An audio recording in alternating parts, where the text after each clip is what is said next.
Every time Andre Waters stepped onto the field, someone paid for it. Quarterbacks released the ball a split second earlier. Receivers heard footsteps before they felt the hit. In a league that glorified collision, he became its most feared enforcer. The crack of pads, the roar of the crowd, the replay looping again and again, this was his identity. He didn't just tackle opponents, he intimidated them. But fear comes with a cost, and when the cheering stopped, when the locker rooms emptied and the Sundays grew quiet, the game he gave everything to would take something back. What happens when the very hits that made you legendary begin to follow you long after the stadium lights go dark? This isn't just a football story. It's a story about glory and consequence, about the hidden price of being one of the toughest men in the NFL. You're watching the Eagles Chronicles. If you appreciate the content, please like this video, share it with fellow Eagles fans, and subscribe for more deep dives into the players who shaped Philadelphia football. Stay with us, because Andre Waters' story is about more than fear. It's about what the game leaves behind. Built for contact. Andre Waters was born on March 10, 1962 in Belle Glade, Florida, a small agricultural town known as much for hardship as for producing tough athletes. Life there didn't offer shortcuts, it demanded resilience. Growing up in a demanding environment where opportunity was limited and competition was constant, Waters learned early that survival required strength, physical and mental. Football wasn't just a game, it was a path forward. And in Belle Glade, that path had to be earned every single day. From the start, his style reflected where he came from. He didn't shy away from contact, he leaned into it. Every practice was a proving ground. Every hit was a message, I belong here. That mentality followed him to Cheney University, a small, historically black college in Pennsylvania. It wasn't a national powerhouse, it didn't come with television cameras or recruiting buzz, but it gave him something more important: reps, responsibility, and the chance to build his identity without spotlight protection. He wasn't polished by prestige, he was sharpened by pressure. When the 1984 NFL Draft arrived, his name was never called. 30-plus rounds of selections passed him by. No team invested a pick. No franchise announced him as the future. For most players, that would have been the end of the story. For Andre Waters, it was fuel. He signed as an undrafted free agent, carrying the same mentality that had shaped him since Belle Glade. Nothing would be given. Everything would be taken. He wasn't drafted, he wasn't expected, but he refused to be overlooked. Earning respect the hard way. When Andre Waters arrived in Philadelphia as an undrafted free agent in 1984, he wasn't welcomed as a future cornerstone. He was another long shot fighting for a locker. Every practice was a test. Every rep could be the one that sent him home. But Waters didn't play like a man trying to survive. He played like a man trying to dominate. Special teams snaps turned into opportunities. Limited defensive reps turned into statements. Slowly, the coaching staff stopped seeing him as expendable. They started seeing him as dependable. By the time Buddy Ryan took over and the Eagles' defense began forming its identity, Waters fit perfectly into what the team wanted to become. Gang Green wasn't just a nickname, it was a philosophy. Pressure the quarterback, punish receivers over the middle, intimidate before the snap even begins. And in that culture, Waters thrived. He earned the starting safety role not through hype, but through hits, through consistency, through fearlessness. It's important to remember what the NFL looked like in the 1980s. Violence wasn't controversial, it was celebrated. The biggest collisions made the highlight reels. Broadcasters replayed knockouts in slow motion. Defensive players were praised for separating receivers from the football and sometimes from consciousness. Intimidation wasn't frowned upon, It was strategy, and Andre Waters became one of its most visible enforcers. In that era, hurting your opponent wasn't controversial, it was admired. And every Sunday, as the crowd roared after another crushing hit, Waters built a reputation that would follow him long after the applause faded. The most feared hitter. By the late 1980s, Andre Waters was no longer fighting for a roster spot. He was the tone setter of the Eagles' secondary. His hits weren't accidental, they were calculated, timed, and delivered with full commitment. Receivers crossing the middle understood the risk. Quarterbacks knew that a slight hesitation could mean punishment. Waters didn't just tackle ball carriers, they collided with them. And in an era that rewarded intimidation, those collisions became part of the team's identity. Signature hits followed him everywhere. Stadiums erupted when he delivered a clean but devastating blow. Television cameras replayed the impact. Teammates fed off it.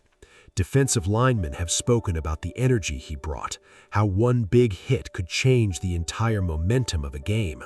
To them, Waters wasn't reckless, he was fearless, a player willing to absorb and deliver punishment if it meant protecting his territory. His leadership wasn't always loud in words, it was loud in contact. Opponents described him differently. Some respected him, others braced for him, but no one ignored him. He had built a reputation that traveled across the league. When Andre Waters was in the secondary, the middle of the field felt smaller. But beneath the roar of the crowd and the praise of toughness, another question lingered, one that few were asking at the time. Every collision made him a legend, but what did those collisions leave behind? The man behind the helmet. Off the field, Andre Waters was not the man opponents feared. Teammates have described him as quiet, thoughtful, even reserved. The intensity that defined him between the lines did not always follow him home. He was a father, a husband, a man who valued family and community more than headlines. Those who knew him closely didn't see only the enforcer. They saw someone who carried responsibility seriously, someone who wanted to provide stability for the people who depended on him. In the locker room, he wasn't constantly shouting or seeking attention. His leadership was built on example. Younger players watched how he prepared, how he studied film, how he carried himself. Coaches trusted his toughness, teammates respected his discipline. But there was also an emotional depth that didn't fit the public image. The man who delivered punishing hits on Sunday could be soft-spoken and reflective on Monday. The helmet hid more than just his face. It hid the parts of him the crowd never saw. That contrast matters, because when we talk about the most feared hitter in the NFL, it's easy to reduce him to impact and intimidation. It's harder to remember that beneath the pads was a human being navigating pressure, expectation, and identity. And that's where this story begins to shift, because the same intensity that made him admired on the field did not disappear when the games ended. The question is not just what football did to his body, but what it did to the man behind the helmet. The hidden changes. When Andre Waters retired from the NFL in 1995, the collisions finally stopped. The locker room noise faded. The Sunday adrenaline disappeared. For years, his identity had been built around contact, competition, and controlled aggression. Now the structure that defined his life was gone. Like many former players, he faced the quiet challenge of transition, finding purpose beyond the game that had shaped him. Reports from those close to him later described noticeable changes in the years after retirement. He struggled emotionally. There were periods of depression, financial stress, and difficulty adjusting to life outside of football. Friends and family spoke about mood swings and personality shifts that didn't align with the man they had known during his playing days. He sought help at different points, attempting to navigate a reality that felt increasingly unstable. These weren't dramatic public breakdowns. They were subtle, gradual changes, the kind that can be overlooked, the kind that build quietly. At the time, there was little public conversation about long-term brain trauma in football players. The connection between repeated head impacts and lasting cognitive or emotional symptoms was not widely understood. What Andre Waters experienced after retirement was deeply personal and deeply confusing. The hits had stopped, but something inside him hadn't. And that lingering question about what those years of collisions may have left behind was only beginning to surface. The ultimate price. In November of 2006, the story took a devastating turn. Andre Waters was found dead in his Tampa home at the age of 44. The news stunned the football world. To many, he was still remembered as the relentless safety who delivered some of the hardest hits of his era. But behind the headlines was a family grieving, teammates searching for answers, and a league slowly beginning to confront questions it had long avoided. In the months that followed, Waters' brain was examined by neuropathologists studying the long-term effects of repetitive head trauma. The findings were sobering. Doctors reported that he had advanced chronic traumatic encephalopathy, CTE, despite being only in his 40s. In fact, some researchers described the level of degeneration as unusually severe for someone his age. It was a discovery that reverberated far beyond one career. It forced uncomfortable conversations about what years of collisions might do long after the cheering stops. There was no dramatic reveal, no spectacle, only a quiet scientific conclusion that connected dots many had never considered before. The man once celebrated for punishing hits had been carrying something invisible. And as the medical community continued to study his case, one truth became unavoidable. The impact of football does not always end when the final whistle blows. Andre Waters' life became part of a larger conversation about player safety, brain health, and responsibility, a conversation that is still unfolding today. The impact on football. Andre Waters' story did not end in 2006. In many ways, it marked the beginning of a broader reckoning.